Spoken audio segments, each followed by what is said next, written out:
Assalamualaikum warahmatullahi wabarakatuh. Perkenalkan, nama saya Kayla Cahaya Pratami dari kelas manajemen 23M. Di sini saya akan mempresentasikan tentang analisis pengukuran kinerja dan kontrol PT Gudang Garam.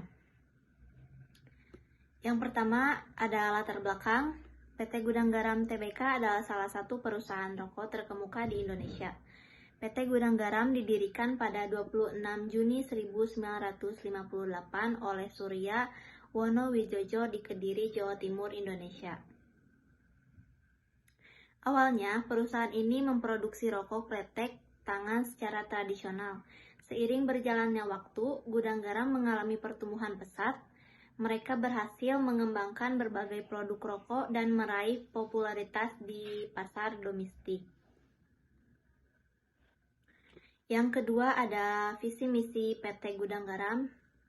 Yang pertama ada visi menjadi perusahaan besar yang terpandang, menguntungkan dan memiliki peran dominan dalam industri rokok domestik. Yang kedua ada misi menyediakan produk-produk inovatif bermutu tinggi yang memenuhi bahkan melebihi harapan konsumen sekaligus memberikan manfaat bagi semua stakeholder. Dan ada juga tujuan penulisan makalah ini, yaitu membuat perencanaan manajemen strategis menggunakan analisis BSC dan strategi MAP. Lalu ada balance scorecard. Ini sebagai alat yang cukup penting bagi organisasi perusahaan untuk merefleksikan pemikiran baru dalam era kompetitif dan efektivitas organisasi. Ada juga analisis kinerja perspektif keuangan. Yang pertama ada current ratio. Perusahaan memperoleh nilai kinerja rata-rata 201,8% dengan kemampuan aktiva lancar dalam membayar. Kinerja perusahaan baik karena current ratio-nya lebih dari 200%, di mana 200% merupakan batas minimal current ratio yang baik bagi perusahaan. Yang kedua ada net profit margin. Rata-rata nilai net profit margin perusahaan dalam kurang waktu 3 tahun adalah 9,6%. Dan yang ketiga ada return on asset. Kemampuan perusahaan untuk dapat mengubah uang yang digunakan untuk membeli aset menjadi laba bersih secara efisien sebesar 13,8%. Dan yang terakhir yaitu return of equity.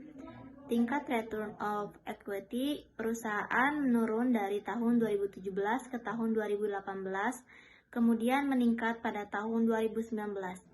Tahun 2017 sebesar 18,4%, tahun 2018 sebesar 17,3%, dan tahun 2019 sebesar 21,4%. Dan di sini juga ada strategi MAPS. Yang pertama yaitu perspektif proses bisnis internal, menciptakan suatu produk yang dapat memberikan kepuasan tertentu dan juga para pemegang saham. Yang kedua, perspektif pembelajaran. Kesejahteraan karyawan menjadi perhatian utama dari standar keselamatan kerja dan penyediaan fasilitas kesehatan. Dan yang terakhir yaitu yang ketiga, perspektif pelanggan. Menjalin hubungan baik dengan pelanggan, mengembangkan usaha serta pangsa pasar. Dan yang terakhir yaitu kesimpulannya, pengukuran kinerja ini membantu PT Gudang Garam untuk mengidentifikasi area keberhasilan, mengatasi tantangan, dan beradaptasi dengan perubahan pasar. Selain itu, pengukuran ini juga berperan dalam memastikan keberlanjutan dan pertumbuhan perusahaan dalam jangka panjang. Oke, cukup sekian presentasi dari saya. Mohon maaf apabila ada salah pengucapan. Terima kasih. Wassalamualaikum warahmatullahi wabarakatuh.